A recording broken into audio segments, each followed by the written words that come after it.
Hey guys, Zephyrnix here, and wow, fantastic news, or depending on how you take it, Microsoft just bought Skype. That's right, per the title page, you have now read that wrong. Microsoft just purchased Skype.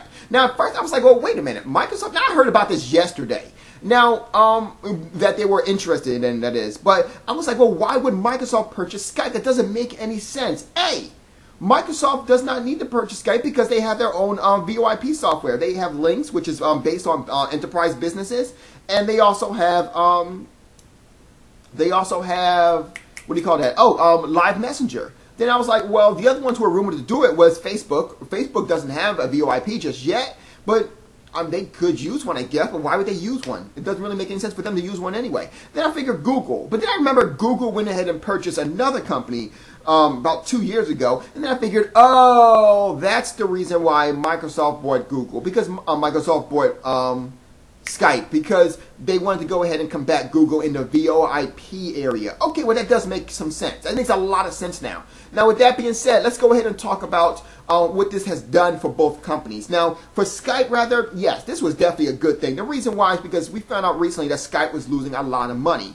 They were losing a lot of money, well in the millions. Now, they were losing so much money that if you actually turn it around, it's actually, it ended up being a mercy mission on behalf of Microsoft. Because the way Skype was losing money, if they would continue to lose money like that, they would basically fall off. You know, basically, Microsoft is still the head of the whole VoIP enterprising part. So with that being said, all the small businesses now that was using Skype now all belong to Microsoft now. So basically, Microsoft just collected basically the big guys and the little guys too in terms of businesses. So yes, you need to expect Microsoft to grow very well. So now I think about it, yeah, I think this might have been a good acquisition for Microsoft. Now, with that being said, let's go ahead and talk about some other things too. What could this mean for everyone?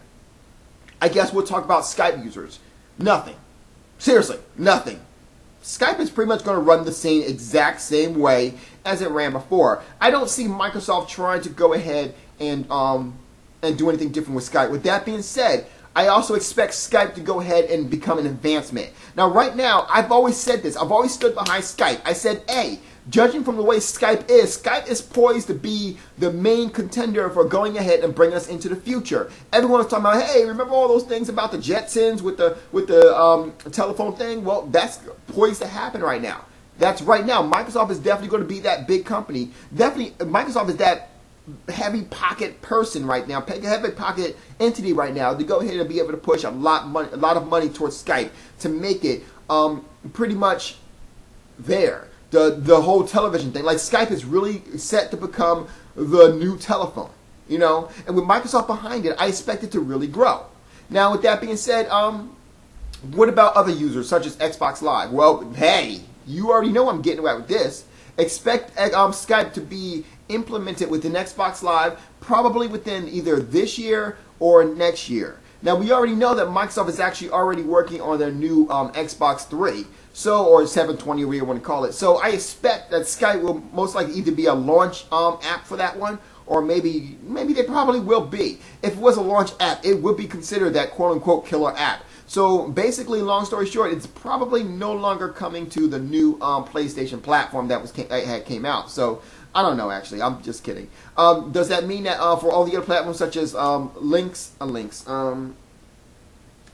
and Apple, does that mean it won't come out no longer for those companies? The answer is, well, no, it doesn't mean that. It means that it will most likely come out for those companies. After all, Microsoft has definitely been pushing applications out for Apple. Not so much Linux, but for Apple. So I don't really know what's going to happen in terms of Linux, but for Apple, most definitely expect still new upgrades still to come out for that one, for that particular system. Now, I'm definitely looking forward to this whole Skype thing. This could be huge. In fact, I expect it to be huge. I expect it to be hugely huge.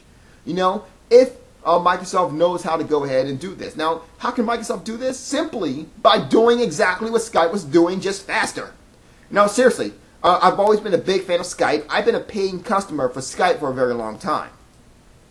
I had a telephone number by Skype. You know, I love the voicemail services by Skype. You know, the entire time Skype was basically, now, at the same time I use Google Voice, that's true.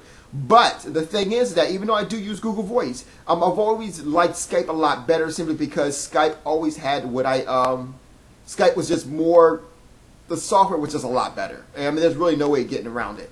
With the exception of the whole voice to text kind of thing. And be honest with you, that voice to text for Google doesn't really work. Mostly because Google dropped the ball with the whole Google Voice thing. They really have. Like, it's good the way it is. It could be better, but it's good. So, A, expect some good things to happen with Skype, and B, expect some really good things to happen with Google Voice, because I expect Google's not going to take this line down. So, that's pretty much all I have for today. You guys have a good night. Zeph out.